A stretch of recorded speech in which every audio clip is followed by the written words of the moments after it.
नमस्कार, मैं अभिषेक उपाध्याय। आप देख रहे हैं टॉप सीक्रेट।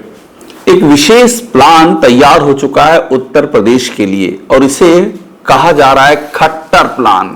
खट्टर प्लान क्या है, ये यूपी के लिए कितना इंपॉर्टेंट है और ये प्लान क्या रिवर्स ऑर्डर में चलता है, यानी कि जो दिखता है उसका ठीक अपोजिट जाता है। ये बहुत ही बीजेपी की टॉप लीडरशिप का ये बहुत ही गोपनीय प्लान है। इसकी टाइमलाइन क्या होगी, ये प्लान कब लागू होगा, क्या अगले 15 दिनों में लागू हो जाएगा या मकर संक्रांति के बाद लागू हो जाएगा, इसको लेकर थोड़े से अभी थोड़ा सा एक बहस है, इसको लेकर के अभी कंफ्यूजन है। लेकिन ये प्लान जमीन पर उतर रहा है, इसमें कहीं कोई संशय नहीं है। अब आप सोच रहे होंगे ये खट्टर प्लान तो हरियाणा से लिंक है। एकदम सही है, खट्टर प्लान का मतलब हरियाणा है और यूपी में लागू होने का मतलब है योगी प्लान। तो खट्टर प्लान यूपी में कैसे लागू होगा और उसके क्या असर होंगे और कैसे इंप्लीमेंट किया जाएगा, ये समझने से पहले हम आपको ये बता दें खट्टर प्लान है क्या और यूपी के लिए इतना प्रासंगिक यानी कि रिलेवेंट क्यों हो चला है। दरअसल हरियाणा में एक बड़ा बदलाव हुआ था। यह साल था 2024 में मार्च का महीना था। गुरुग्राम में, गुड़गांव जिसका नाम गुरुग्राम हो गया है, वहां पर एक सभा थी, एक रैली थी और उस रैली में प्रधानमंत्री नरेंद्र मोदी मौजूद थे और वहां पर मनोहर लाल खट्टर मौजूद थे, हरियाणा के तत्कालीन मुख्यमंत्री। और जो केमिस्ट्री थी नरेंद्र मोदी और मनोहर लाल खट्टर के बीच में, वो सबको चौंका रही थी। वे बड़े ही प्रेम से आपस में बातें कर रहे थे। कई बार ऐसा हुआ कि कुछ पीएम ने कहा खट्टर मुस्कुराए, कुछ खट्टर ने कहा पीएम मुस्कुराए। जो लोग देख रहे थे उनको ये लग रहा था कि ये तो मनोहर लाल खट्टर के लिए 2024 में चुनाव भी थे हरियाणा में, तीसरा टर्म है, यानी कि बीजेपी अगर 2 बार के मुख्यमंत्री इस बार जीती तो तीसरी बार भी वो सीएम बनेगी, इस पे मुहर है। और तभी पीएम मोदी बोलने के लिए खड़े हुए। सबका ध्यान था कि वो क्या बोलेंगे।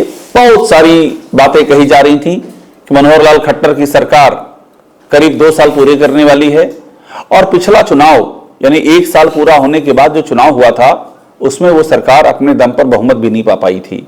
उसको दुष्यंत चौटाला की बैसाखी लेनी पड़ी थी। और ये भी बातें सामने आ रही थी कि बड़ी एंटी इनकम्बेंसी है, जाटों में नाराजगी है, जो अदर ओबीसी हैं, जो ताकत है हरियाणा में बीजेपी की, उनको भी बीजेपी साध नहीं सकी है। मनोहर लाल खट्टर फेल हो गए हैं, नौकरशाही हावी हो रही है। इस तरह की बातों के बीच में जब पीएम को लोगों ने देखा कि गुरुग्राम के मंच पर वो इतना मुस्कुरा करके बात कर रहे हैं मनोहर लाल खट्टर से, तो खट्टर समर्थकों की तो उम्मीदें 7वें आसमान पर पहुंच गईं और खट्टर के विरोधी एकदम से निराश हो गए। उसके बाद पीएम ने बोलना शुरू किया। उनके एक एक शब्द पे लोगों की नजर थी और वो जैसे जैसे बोल रहे थे मनोहर लाल खट्टर के चेहरे पर मुस्कुराहट बढ़ती जा रही थी। पीएम ने बताना शुरू किया कि उनके और मनोहर लाल खट्टर के कितने अच्छे रिश्ते रहे हैं, शानदार रिश्ते रहे हैं। उन्होंने याद करना शुरू किया कि हम लोग दरी बिछा करके सोते थे उस जमाने में। मैं इनकी मोटरसाइकिल से रोहतक से गुड़गांव तक टहलता था। वो दोस्ती का किस्सा बताने लगे पीएम मोदी। और ऐसा नहीं था वो सिर्फ दोस्ती का किस्सा बता रहे थे, वो वर्तमान भी समझा रहे थे कि वर्तमान में भी देखिए खट्टर ने कितने अच्छे काम किए हैं। उन्होंने जिक्र किया खास तौर पर द्वारका और गुड़गांव का जो एक्सप्रेस वे है और कहा देखिए क्या शानदार बना है, खट्टर सरकार ने क्या बढ़िया काम किया। ये सब उन्होंने कहा। ये मेरे ख्याल से 12 मार्च 2024 की बात है। और अखबारों की हेडलाइन जब अगले दिन अखबार छपे तो वो रंगे हुए थे कि मोदी ने खट्टर की जमकर तारीफ की। खट्टर का और मोदी का बहुत पुराना रिश्ता, भावुक हो गए मोदी ने पुराने दिन याद किए, ऐसी ऐसी दुनिया भर की बातें छप रही थीं अगले दिन। लेकिन दोपहर होते होते एक बड़ी खबर आ गई और वो खबर थी मनोहर लाल खट्टर को इस्तीफा देने के लिए कह दिया गया था। यानी कि वो मनोहर लाल खट्टर 24 घंटे पहले जिनकी पीएम तारीफ पे तारीफ किए जा रहे थे, अपने व्यक्तिगत रिश्तों की दुहाई दे रहे थे, मनोहर लाल खट्टर के काम की तारीफ कर रहे थे, वही मनोहर लाल खट्टर 24 घंटे के अंदर भूतपूर्व हो चुके थे और उनकी जगह नायब सिंह सैनी हरियाणा के अगले चीफ मिनिस्टर घोषित कर दिए गए थे। उसके 6 महीने बाद करीब हरियाणा में चुनाव होते हैं। चुनाव का रिजल्ट भी चौंकाने वाला होता है, क्योंकि वो बीजेपी जो पिछले 2 चुनावों से जो सीटें पा रही थी उससे भी ज्यादा सीटें इस बार मिलती हैं। इसके पहले जब चुनाव हुए थे 2019 में तो बीजेपी को मिली थी 40 सीटें, कुल सीट है 90, यानी इस हिसाब से 46 सीटें बहुमत के लिए चाहिए, बहुमत से एक ज्यादा, और 6 सीटें पीछे रह गई थी बहुमत से बीजेपी 2019 में खट्टर की अगुवाई में जब पहला चुनाव हुआ था। और उसके बाद दुष्यंत चौटाला से समर्थन लेना पड़ा, उनकी 10 सीटें आई थी, उनको डिप्टी सीएम बनाना पड़ा, कुछ और अहम मंत्रालय देने पड़े, तब जाकर के सरकार चली। और उसके पहले जब 2014 में चुनाव हुए थे तो बीजेपी को 47 सीटें मिली थी, जब मनोहर खट्टर को पहली बार सीएम बनाया गया था। तो उन दोनों ही बेंचमार्क को बीजेपी ने पार कर दिया। 2014 में जो मिला 47 सीट और 2019 में जो मिला 40 सीट, इन सबसे ऊपर 48 सीट सीधी मेजॉरिटी अपने दम पर, न किसी का समर्थन लेने की जरूरत, न किसी की ओर झांकने की कोई आवश्यकता, सरकार बन चुकी थी। यही है पीएम मोदी का खट्टर प्लान। अब इस प्लान का यूपी में इंप्लीमेंटेशन कैसे होगा, इस पर आप ध्यान दीजिए। यूपी में भी कुछ ऐसा ही चल रहा है। जैसे मनोहर लाल खट्टर के खिलाफ हरियाणा में जमकर के एंटी इनकम्बेंसी थी, नाराजगी थी, जाति समूहों में हरियाणा बट रहा था, जाट अलग एकजुट हो रहे थे, ओबीसी को भी इंसाफ नहीं मिल रहा था। वैसे ही यूपी की हालत है। यूपी में भी जाति बंटवारा जबरदस्त हो चुका है।